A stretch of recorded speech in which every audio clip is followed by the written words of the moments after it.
Hello, everybody. Brian Tulsa here. Still not in Tulsa, still out in the country. I'm out on the deck. I decided to move my work out here, get a little bit of sunshine, get a little bit of fresh air. And what I find, I don't know if the camera is picking this up, but that's smoke back there. And it smells like burning leaves out here right now. So, yes, the, uh, the views and the smells of the country, smoke and burning leaves. It is about that time of year. Last time I was out here on the deck and I brought you out here, this was all covered in snow. Now it's covered in leaves and twigs and a few bugs and sunshine. Sunshine. That's why we're out here. And what I'm thinking about today is the idea of deconstruction. Um, it's often used in the context of deconstructing a faith or a religious belief or even a strong political belief system that for a significant amount of your life uh, has defined your morality, has been a part of your identity, and has informed your worldview. And upon closer examination of some of the principles of that belief system, it seems that some parts of it just aren't true. It can't be supported with the evidence or with reason or with any approach that you can find to make it work. And not everybody goes through this process. I can attest to that. Most of my family has not gone through any kind of deconstruction process of their belief systems. And um, a lot of their education has been for the purpose of reinforcing those beliefs rather than examining them. And it works. It works. There is a fear of the outside that is instilled in certain belief systems, a fear of the slippery slope that examination can lead to. It can lead to non belief. It can lead to confusion. It can lead to more questions that don't have answers. And you can go from a great deal of certainty in your life and in your identity to a lot of uncertainty. And even for people who are sincerely trying to find answers, um, the deconstruction process can be daunting, can be terrifying, and not everyone can go through it. Some traffic noise, the sounds of the country, traffic noise. There's just one little road right there, but that, still cars occasionally will go up and down that one little road.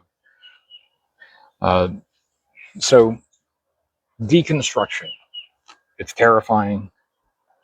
It's something that, as an evangelical, as a fundamentalist Christian in this country, especially this part of the country, you are warned about, and um, especially warned about the results of it, the loss of the foundations of morality.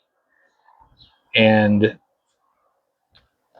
as someone who has gone through that process, I can confirm that um, it is every bit as scary as it's purported to be, and it is not for the faint of heart, and it is not for um, it's not for anyone who isn't willing to experience a significant amount of hardship and upheaval of life and relationships.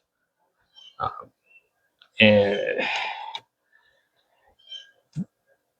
for me, on the other side of it, it seems pretty obvious that it would be impossible to not go through that process and reach the other side of it, um, and have any integrity, to be able to look myself in the mirror and say, yeah, you are standing for what you believe in, and you're not faking anything. You're being your genuine self. It The idea of personal integrity uh, makes it impossible for me to stick with certain beliefs, whether they may be socially and advantageous or not. But having said that, I can understand why people choose not to do it, even if deep down they feel like maybe they don't really believe these things anymore. Um, I can see why people don't share those thoughts. I can see why people don't follow those thoughts to find different answers, and I can see why people don't um, upend their support system. There are some drawbacks to it. One of which is that, if you have been brought up with this idea that your moral center comes from a religious source, that you have an instruction book for how to be moral, and if that instruction book isn't right, that um, it somehow leads to immorality or amorality. It would mean that if you are to have any kind of moral compass, you'll have to reconstruct that after deconstructing its original foundation. And that is something that it's uncertain where you will land, what will seem moral and what will not seem moral after you have had to reconstruct those ideas on a different foundation that you have had to build yourself without the aid of the instruction book. Another thing is that you will have to come to terms with some trauma that you have experienced as a direct result of the education, the instruction, and the indoctrination that you received.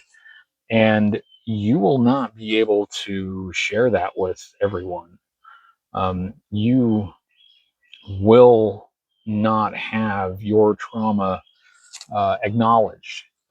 It will be dismissed by the people who should care the most. Um, your genuine expressions of how these things have affected you will not just fall on deaf ears. They will meet resistance from the people who are the closest to you. And not only do you have to come to terms with your own trauma without a lot of help, you will also have to, if you've been involved in religious and political ideologies um, that are conservative, that are fundamentalist, you will have to come to terms with how much you have hurt others. Maybe not with the intention of hurting, maybe with the intention of helping, but what you thought was helping in fact, did a lot of harm. And when you let go of the foundation of the supposed uh, morality that not only permitted some of this harm, but positively encouraged the harm that you have done to other people, you realize how impossible it will be for some people to forgive you for that, for harm that you now recognize that you did, and nothing that you can do, nothing that you can say can make up for it. And that's a difficult thing to live with. um, it requires a level of honesty and self reflection that most people are not prepared to experience.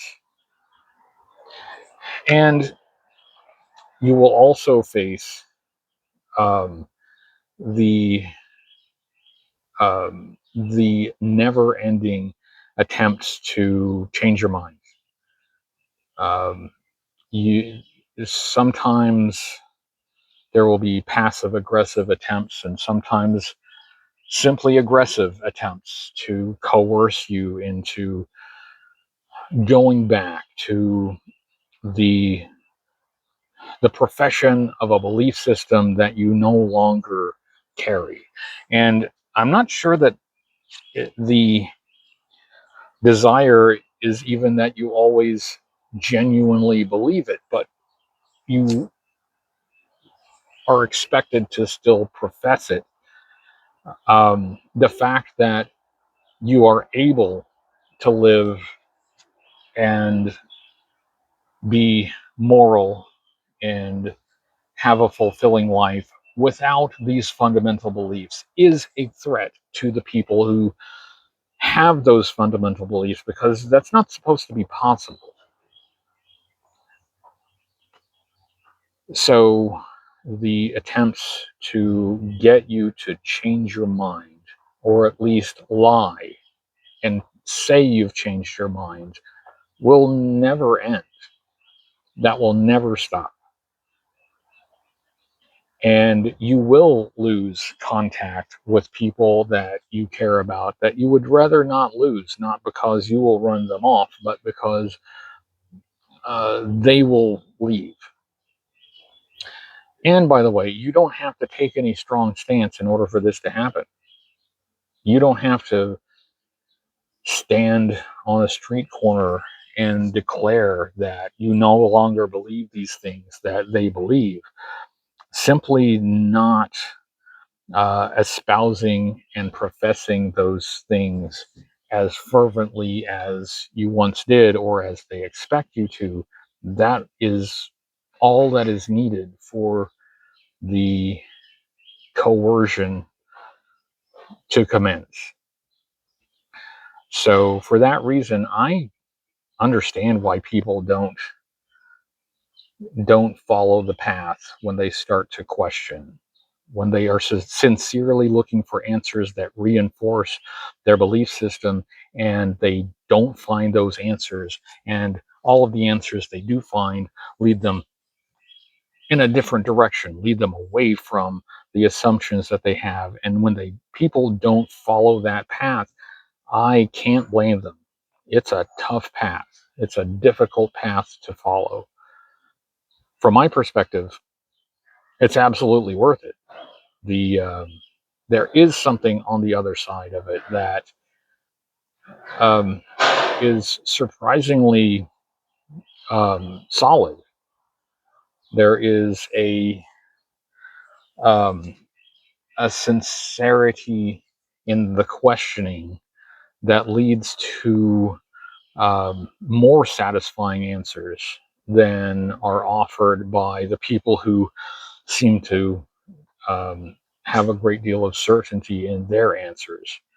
And it's a less fearful world. There are not demons around every corner to fear anymore. Um, it is a better way to live, but it is a difficult path to get there. And for that reason, I don't really judge people on their beliefs. I look at how people treat others, whether it's because of or in spite of their beliefs. Are you kind? Are you empathetic? Are you um, able to allow other people to live their lives um, without imposing uh, your beliefs on them? And if you can do that, you you're all right, even if ultimately you don't believe the same thing that I do, or you haven't discarded the same erroneous beliefs that I have. Um, we can be friends and we can work together, and we can exist in this world and understand each other. That's a really low bar for people to be like good on a fundamental level, either because of or despite their beliefs. But that's a low bar that a lot of people don't reach. And in the world we are in right now, that is a low bar that is not recognized by a large number of people. And the fundamentalism of beliefs that